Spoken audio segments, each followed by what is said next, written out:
안녕하세요. 파미델리 김주현입니다. 오늘 주제는 큐라클 기술 반환 이후에 갑론을박, 향후 전망은 이런 주제로 준비해 왔습니다. 지난번에도 제가 긴급 진단을 통해서 무슨 일에 대해서는 이제 충분히 알려드렸는데 그 이후에도 이제 계속 얘기가 좀 있고 또 지금은 조금 이제 진정된 상태인 것 같아요. 그래서 그 이후에 어떤 계획이나 전망 또 상황 이런 것들 좀 다 짚어드리려고 하는데 사건만 이제 얘기 드리면 지난 21일 날 큐라클에서 공시를 하나 했습니다. 떼아 오픈 이노베이션으로부터 당뇨병성 황반부종 치료제 CU062 기술 이전 권리 반환 통보를 받았다. 그래서 이제 30일간 CEO 미팅 이런 협의체를 통해 가지고 최종 권리 반환에 대한 협의를 하게 될 거고 거기서도 떼아의 의사가 바뀌지 않는다라면 기술 반환이 되는 그런 절차로 간다. 요게 이제 사건 개요가 될 것 같고요. 기술 반환이란 건 사실은 제약 바이오 업계에서는 작은 뉴스는 아닙니다. 굉장히 큰 뉴스입니다. 또 투자를 했던 입장에서는 투자 손실이 발생할 수밖에 없는 거고 굉장히 좀 충격적인 뉴스고 그러다 보니까 업계의 잡음이 이제 끊이지 않고 있는 그런 상황입니다. 그래서 지금 이제 시장에서 제일 많이 나오는 게 뭐냐면 기술 반환 사유로 CU06의 임상 2A상에서 황반 중심 두께 CST라고 하죠. 이게 감소한 게 좀 미흡했다. 그러니까 거의 감소가 없었습니다. 유지가 됐는데 그게 굉장히 미흡했다. 라는 목소리, 그리고 레졸루트사에서 이제 RZ402라는 당뇨병성 황반부종 치료제가 있어요. 이것도 경구제인데 요 임상 이상에 대한 탑라인 결과를 공교롭게도 지난 21일 날 발표를 했습니다. 그러니까 이제 기술 반환되는 시점에 이제 공시가 나오는 시점에 이게 나온 건데 이거는 또 황반 중심 두께가 또 감소를 했어요. 그래서 이것과 비교해서 또 임상 실패가 아니냐라는 얘기들도 많이 나오고 있고 그다음에 이제 큐라클이 그때 후속 임상 한다라고 이제 발표를 했는데 공언을 했는데 자금이 이제 충분하냐라는 거에 대한 이제 얘기들도 많이 나오고 있어요. 그래서 그런 부분들이 지난번에 이제 방송은 사실 긴급 진단이다 보니까 조금 거칠었던 면이 있었어요. 저도 좀 여기저기 전화를 좀 돌리면서 좀 사안에 대해서 좀 충분히 좀 정리가 덜 된 상태였고 좀 파악이 좀 덜 된 부분도 있었는데 오늘 그런 부분들 좀 같이 좀 정리를 하면서 소상히 좀 짚어보도록 하겠습니다. 레졸루트가 그 지난 21일 날 RG402의 임상 2상 톱9 요 결과를 내놨는데 이것과 비교했을 때 큐라클의 CU06은 임상 실패가 아니냐라는 지적이 나오고 있어요. 그래서 레졸루트 RG402 환자 94명을 대상으로 임상 2상을 실시했고요. 네, 이게 이제 투약군이 50ml, 200ml, 400ml 이렇게 3개로 나눠집니다. 그 중에 200ml 투약군에서 그 황반 중심 두께가 통계적 유의성을 띠면서 소위 말해서 P값이 나온 상태에서 감소했습니다. 그런 상황이다 보니까 또 이게 경구제고 좀 CU06은 황반 중심 두께 안 줄었는데 이건 줄었으니까 떼아 입장은 분명한 거 아니냐. 그러니까 떼아가 이런 결정을 내릴 수밖에 없지 않았냐. 이런 얘기들이 나오고 있는 거거든요. 그러니까 조금 레졸루트 그 RG402에 대해서 좀 설명을 좀 드리면 한독이라는 회사가 2019년에 이제 이 회사 지분을 좀 사들였고 2020년에 국내 판권을 좀 확보를 한 상태거든요. 그래서 요거는 어떻게 보면 한독은 그러니까 레졸루트의 RG402는 국내 제약사가 기술을 도입한 파이프라인이 되는 거고 CU06은 이제 국내 회사가 개발한 거를 해외 회사가 이제 사들인, 그러니까 소위 말해서 기술 수출, 라이센싱 아웃이 된 그런 파이프라인, 이런 차이점이 있다 정도로만 좀 말씀을 좀 드리고 싶고요. 근데 이제 그래프를 좀 제가 이제 레졸루트의 그 임상 결과 내놓은 거, 탑라인 내놓은 거 자료를 받아서 좀 봤는데 화면 가지고 온 거예요. 보면 요 빨간색 점선이, 그러니까 그 실선이라 그래야 되나? 요 네모칸 나오면서 돼 있는 게 이제 이게 200ml 투약군이 되는 건데 그러면 보게 되면 이제 2주차, 4주차, 6주차, 8주차, 10주차 이렇게 쭉 지나면서 12주까지 가면서 쭉 감소했고 투약 중단 이후에도 좀 더 황반 중심 두께가 감소하는 그 CST가 이게 황반 중심 두께입니다. 감소하는 이제 그림이 나오는 거고 그 다음 이미지를 보게 되면 대조군, 플라시보가 대조군이거든요. 대조군 같은 경우에는 황반 중심 두께가 이제 더 악화가 됐다.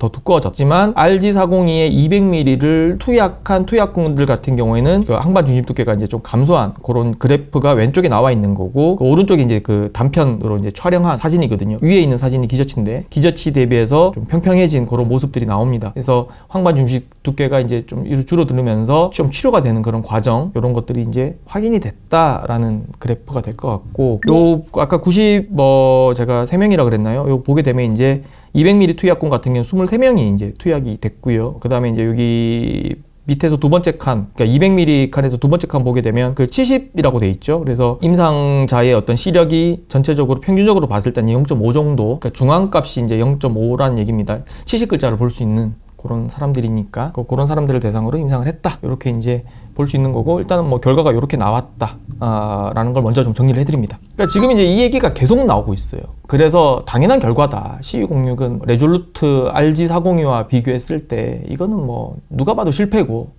명백한 실패고, 그렇다라고 본다라면 CU06은 기술 반환될 수밖에 없었고, 이거는 실패다 이렇게 이제 이야기하고 다 끝났다, 그런 회의론적인 이제 발언을 쏟아내시는 분들이 굉장히 많습니다. 그래서 비교를 많이 하시니까, 뭐 종목 토론방이든 뭐 아니면 저기 우리 유튜브 댓글에도 마찬가지지만 많이 비교를 하시니까 비교를 직접 해서 뭐 저도 좀 취재를 많이 했어요. 그럼 이거 진짜 실패인 거냐, 같은 질문을 전문가들에게 해본 결과 하는 얘기가 뭐냐면, 결론부터 좀 말씀을 드리면 CU06 같은 경우에는 본고사는 통과한 거고, 그 다음에 이제 예비고사를 좀 불합격한 그런 상황인 거고, RG402는 예비고사는 통과했는데 본고사는 통과하지 못한 상황.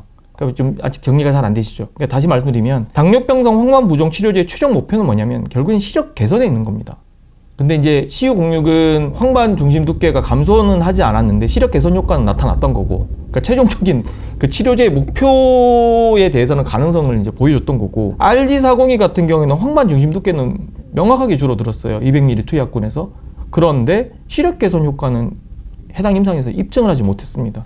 그래서 지금 그 임상 결과 제가 쭉 가지고 왔잖아요. 가지고 온 거 쭉 보시게 되면 네 번째 동그라미, 여기가 굉장히 중요합니다. 요 라인이 굉장히 중요한데, 네 번째 동그라미를 보시게 되면 이게 이제 우리말로 굳이 좀 해석을 해드리자라면 3개월간의 연구를 통해서 황반 중심 두께의 변화는 분명히 있었으나 시력 개선 효과는 나타나지 않았다. 그러면서 그 밑에 뭐라고 나와 있냐면, 좀 더 장기적인 어떤 연구를 통해서 시력 개선 효과에 대한 그런 부분들을 좀 살펴봐야 될 것 같다, 또는 장기적인 연구를 한다면 이런 걸 좀 볼 수 있을 걸 기대할 수 있다, 뭐 이런 의미로 지금 나와 있는 거거든요. 그래서 정리를 좀 하자라면, 지금 임상 이상이라는 건 결국에는 탐색을 하는 거고 개발 과정에 있는 거거든요. 그래서 지금 둘 다 완벽한 결과는 아니라는 거예요. 그래서 그 RG402 같은 경우에는 다시 한번 정리해드리면 황반 중심 두께는 줄었지만 시력 개선 효과가 전혀 확인이 안 됐기 때문에 그 부분을 좀 입증해야 되는 그런 과제를 떠안은 상황인 거고, 그 다음에 이제 CU06 같은 경우에는 최종 목표인, 치료제의 궁극적인 목표인 시력 개선 효과는 명확하게 나타났는데, 근데 이제 치료가 되고 있다라는 인식을 줄 수 있는 부분, 또는 그게 확인이 가능한 황반 중심 두께가 감소하지 않았다는 부분, 이 부분에 대해서는 앞으로 후속 임상을 통해서 또 입증해야 되는 그런 과제를 떠안은 거예요.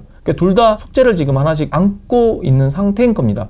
그래서 이렇게 놓고 본다라면 이게 진짜 CU06이 실패냐라고 했을 때 그렇게 말할 수 없다라는 거예요. 그리고 이 CU06은 좀 긍정적인 포인트가 하나 더 있는데, 예를 들어서 이게 계속 질환이 악화된 거면 황반 중심 두께가 계속 두꺼워져야 되는 거잖아요. 그런데 이게 지금 유지가 됐다는 거잖아요. 그렇다라고 본다라면 이게 약효가 분명히 있다는 의미거든요. 그렇게 되면 이제 상업적인 포인트는 여러 가지라는 거예요. 예를 들어서 주사제를 통해 가지고 황반 중심 두께가 굉장히 줄어든 상태에서 이 CU06이라는 거를 이제 알약이니까 꾸준히 투약을 했을 경우에는 더 이상 두꺼워지지 않는 거니까 현상 유지가 쭉 되는 거잖아요. 그러면 초기에 주사를 맞았던 사람들이 후속 치료에서는 주사를 맞을 필요도 없는 거예요. 그래서 개발 포인트가 여러 가지로 지금 나올 수 있는 거예요. 물론 이거는 회사 쪽에서 이제 최종 임상을 보고 또 판단할 부분이지만, 그래서 실패라고 말할 수 없다라는 거예요. 그래서 제가 그 얘기를 좀 강조를 해드리고 싶습니다. 그러니까 이게 임상 설계된 지적이 왜 나오냐면, 임상 1상에서 이제 1200ml까지 부작용이 안 나왔거든요. 그리고 임상 2A상에서 CU06이 이제 100ml, 200ml, 300ml 투약군을 놓고 봤을 때 굉장히 선형적인 결과가 나왔습니다. 그러니까 약을 많이 넣으면 넣을수록 약효가 좋았고, 또 투약 기간이 길면 길수록 시력 개선 효과가 뚜렷이 나타났습니다. 그러니까 이제 임상 설계된 지적은 뭐냐면, 왜 임상 1상에서 1200ml까지 안전성이 나왔는데 2A상에서 최대 용량이 300ml밖에 안 되냐라는 첫 번째 지적이 있고, 두 번째로는 투약 기간이 길면 길수록 좋은 약효가 나왔는데, 그러면 임상을 다른 약들도 다 52주 1년씩 하는데 왜 3개월만 했냐, 12주만 했냐라는 지적이 나오는 거예요. 근데 이제 큐라클 입장은 이건 거예요. 이게 지금 다 CU06 2회 이상 결과 보고 하는 지적 아니냐. 1상이 끝난 시점에서는 이런 방향성에 대해서, 이런 선천적인 결과가 나올 거에 대해서 예상을 못했다라는 거예요. 그래서 이런 설계가 나올 수밖에 없었던 거고, 만약에 지금 이제 2A상의 결과를 다 본 상태라면 이제 설계는 좀 달라질 수 있는 겁니다. 지표도 달라질 수, 그러니까 1차 지표도 좀 달라질 수 있는 거고, 그럴 수가 있는 건데, 1상이 끝난 시점에서는 이게 최선이었다는 거죠. 그리고 2A상의 목적 자체가 후속 임상을 어떤 방향으로 가져갈지를 탐색하기 위한 목적으로 진행을 한 거지, 이걸 통해 갖고 완전히 뭐 모든 걸 입증하고 결정하고 그러려고 한 건 아니라는 거죠. 이게 뭐 품목 허가를 목적으로 한 건 아니잖아요. 그래서 임상 설계에 대한 지적은 너무 결과론적인 얘기다. 2회 이상의 결과를 놓고 지금 이야기를 하는 거고, 만약에 이걸 안 봤다라면 이런 지적을 할 수 있었을까라고 얘기를 합니다. 그래서 저도 그 부분에 굉장히 공감이 됐고, 또 이런 얘기에 굉장히 설득력이 있다라는 생각이 들었어요. 그래서 그 부분에 대해서는 이렇게 좀 정리를 하겠습니다. 그러니까 돌고 돌고 돌아서 원점으로 왔어요. 제가 맨 처음에 기사 썼을 때 헤드라인이 R&D 우선순위에 밀렸다라는 헤드라인을 달았어요. 근데 지금 그게 맞는 거죠, 결국에는. 그러니까 R&D 순위가 밀렸다. 그럼 왜 밀렸는데? 그러면서 우선순위에 밀린 이유가 있지 않을까? 결국에는 뭐 황관 중심 두께가 감소가 적어서 그런 거 아니냐. 그러니까 그거는 떼아 측에서 이제 그렇게 볼 수 있는 거죠. 떼아 측에서 놓고 봤을 때는 이거 좀 치료가 되고 있다는 걸 입증하려면 황관 중심 두께가 줄어야 되는데 그게 좀 애매하다라고 이제 그렇게 판단을 한 거고, 떼아 측에서는. 또 놓고 본다라면 떼아의 어떤 전략이라든가 개발 우선 순위라든가 판단이라든가 자금 상황이라든가 또 시장 판단이라든가 이런 것들에 대한 종합적인 판단, 결국에는 이제 이게 시장의 전체적인 어떤 평균적인 판단이 아니라 떼아의 입장에서, 떼아의 시각에서 그 어떤 결정권자가 내린 판단인 거잖아요. 그러니까 결국에는 떼아의 판단인 거죠. 그래서 된 거다. 그러니까 그 뒤에 그 황반 중심 두께 감소는 떼아 입장에서는 이게 굉장히 중요하게 생각했으면 결국에는 이것도 기술 반환의 어떤 사유가 되는 거죠. 그러니까 결론적으로는 이런 R&D 우선순위에 이런 그 투 이상의 결과를 놓고 봤을 때 떼아의 R&D 우선순위에서 밀린 거다가 그냥 답이 될 것 같아요. 아직 오피셜하게 답은 안 나왔고, 근데 뭐 아무리 파도 이거 이상의 답변은 드릴 수 없을 것 같습니다. 그래서 그 황반 중심 두께 아까 비교해서 말씀드렸잖아요. 그러니까 본고사는 통과한 거거든요. 그래서 이제 근데 어디에 방점을 두느냐, 이거는 결국엔 떼아의 판단인 거잖아요. 그리고 제가 오늘 29일인데 27일 날 떼아 오픈 이노베이션의 담당자 연락처를 알게 돼가지고 이메일입니다. 이메일로 질의를 넣었는데 지금 이 시각까지 답은 안 왔어요. 그러니까 이제 협의체가 진행 중인 상황에서 여기서도 이제 언론 대응에 대해서는 좀 조심하는 그런 분위기입니다. 그래서 그 역시 오피셜하게 제가 어떤 내용을 듣게 되거나 또 확인이 된다라면, 또 그게 또 후속 취재가 필요한 부분이라면 취재까지 해서 제가 뭐 유튜브든 기사든 제가 좀 알려드릴 수 있도록 하겠습니다. 그래서 이게 사실 투자자들의 어떤 원성과 비난을 피하기 위해서 면피 차원에서 임상을, 그러니까 어차피 안 될 거 아는데 임상을 하는 경우도 있습니다. 과거에 이제 코로나 치료제 모 회사, 전통제약사죠. 저한테 소송까지 걸었던 회사가 있는데 그 회사는 누가 봐도 이건 안 될 거 아는데 면피하기 위해서 한 대가 있었어요. 근데 큐라클의 입장은 이거예요. 지금 글로벌 전체에서 당뇨병성 황반부종 치료제 시장이 이제 주사제 일변도 시장인 거고, 경구제를 개발하려는 그런 움직임이 굉장히 많고, 임상 단계에 지금 들어와 있는 후보 물질이 5개에서 6개 정도 된다고 합니다. 이 중에서 CU06을 제외한 나머지 치료제들이 전부 다 지금 황반 중심 두께 감소, 요거는 증명을 했는데 시력 개선 효과는 전혀 나타나지 않은 상황인 거거든요. 그래서 자기네들은 어떻게 보면 이 경구제들 가운데 유일하게 시력 개선 효과를 보인 약물이다라는 거예요. 지금 얘네들이 주장은. 그러니까 소위 말해서 한 5개 정도가 지금 다 예비고사는 통과했는데 본고사를 지금 통과 못하고 있는데, 우리는 지금 일단 본고사를 통과한 상황이기 때문에 이거 포기할 수가 없다, 이제 그런 얘기를 하고 있는 거거든요. 그래서 비교표 저번에도 한번 보여드렸는데 가지고 왔어요. 보시게 되면 지금 안티 VEGF 그 임상 3상 놓고 보게 되면 그 주사제입니다. 12개월 동안 주사를 1년에 7번에서 12.1회, 그러니까 눈에다가 찌르는 주사예요. 그러니까 2달에 한 번 맞거나 아니면 한 달에 한 번 이렇게 맞았을 때 시력이 6.8에서 13.1글자 개선된 거잖아요. 그 시력 개선표에서. 그러면 이게 시력이 0.1에서 0.2 정도 좋아졌다는 얘기거든요. 근데 지금 CU06 같은 경우에는 12주 넣었는데 5.8글자, 0.1이 좋아졌습니다. 그리고 투약 12주까지 하고 한 달 쉬었는데 16주 차에 6.6글자까지 더 올라갔거든요. 그러면 효능을 놓고 봤을 때 이게 지금 포기할 수 없는 상황이다라는 거죠. 다른 어떤 약물들 시력 개선 효과가 사실 그렇게 좋지 않았기 때문에. 그래서 포기할 수 없다. 그것도 굉장히 논리적으로 설득력 있는 저는 얘기라는 생각이 들거든요. 그래서 물론 이게 떼아가 기술 반환을 했기 때문에 굉장히 좀 충격적이고 또 가슴도 아프고, 저는 속도 상하고, 동물 실험 때부터 이 회사의 어떤 연구 성과를 계속적으로 보도하고 취재해온 입장에서는 굉장히 좀 마음이 아파요. 마음이 무겁고. 그런데 지금까지 보여준 어떤 이 성과에 대해서 우리가 좀 이게 폄하할 수가 있느냐, 그거는 아니다 라는 입장에서 이 내용도 말씀을 드립니다. 어떻게 보면 이게 나가고 난 다음에 이제 재무제표도 모르는 기자 이런 식으로 이제 댓글이 달렸더라고요. 그래서 참고로 말씀드리면 저는 경영학과를 졸업했고 또 금융 자격증도 4개나 있습니다. 그래서 재무제표 잘 봅니다. 잘 보는데 제가 그때 얘기를 드렸던 건 뭐냐면, 회사의 임상 비용이 500억이고 2B상에, 그러니까 CU06 2B상에 들어가는 임상 비용이 한 500억 정도 들어간다고 본다라면, 회사의 운영 비용과 여타 다른 파이프라인의 어떤 개발 비용 이런 것들 따지게 되면 돈이 좀 많이 부족할 것 같다라는 생각에서 이제 그렇게 말씀을 드렸던 거고, 회사에 지금 이제 있는 돈은 정확하게 현금 400억입니다. 그러면 이제 제가 물어봤죠. 어떻게 할 거냐. 결국엔 회사에서 이제 하는 얘기는 현재 지금 다른 개발 중인 어떤 파이프라인, 요 개발 일정을 좀 조정을 하고, 그 다음에 이제 원래 생각했던 투비상의 뭐 임상 규모나 이런 것들이 있을 거 아니에요. 뭐 글로벌이면 미국도 있고 호주도 있고 한국도 있고 뭐 이렇게 한다 그러면 그런 것들을 좀 사이트를 조정할 수 있는 거거든요. 임상 기관들을. 그렇게 해서 이 400억을 가지고 이비상의 온전한 임상을 한번 다 진행해 보겠다. 그러니까 이쪽에 올인하겠다는 얘기예요. 해서 증명하겠다는 그런 관점에서, 그런 시각에서 이제 계획을 이야기해 주셨고, 저도 이제 그러면 이제 좀 납득이 됐습니다. 아, 돈이 이렇게 만약에 뭐 임상 비용을 쓴다라면 물론 투자금을 구하려고는 하겠지만 구하지 않아도 이비상을 정상적으로 진행할 수 있겠구나라는 이제 제가 좀 생각이 들어서 이 부분에 대해서 좀 말씀을 드립니다. 그래서 지금 너무 단편적으로 지금 많이 이제 뭐 주가가 빠져갖고 이렇게 저를 많이 성토하시는데, 그 시점에서는 저는 이게 이제 좀 어려울 거다고 봤던 부분은 그런 이유 때문에 그랬던 거고, 회사에서 이제 그 뒤에 이제 디테일하게 우리는 이렇게 임상 비용, 그러니까 임상 파이프라인의 어떤 개발 일정 조정하고 투비상의 어떤 임상 디자인을 우리가 할 수 있는 규모에서 정해서 진행을 할 거기 때문에 할 수 있다라고 이제 말을 해줬기 때문에 저도 이제 이거에 대해서 수긍을 하고 지금 말씀을 드리는 겁니다.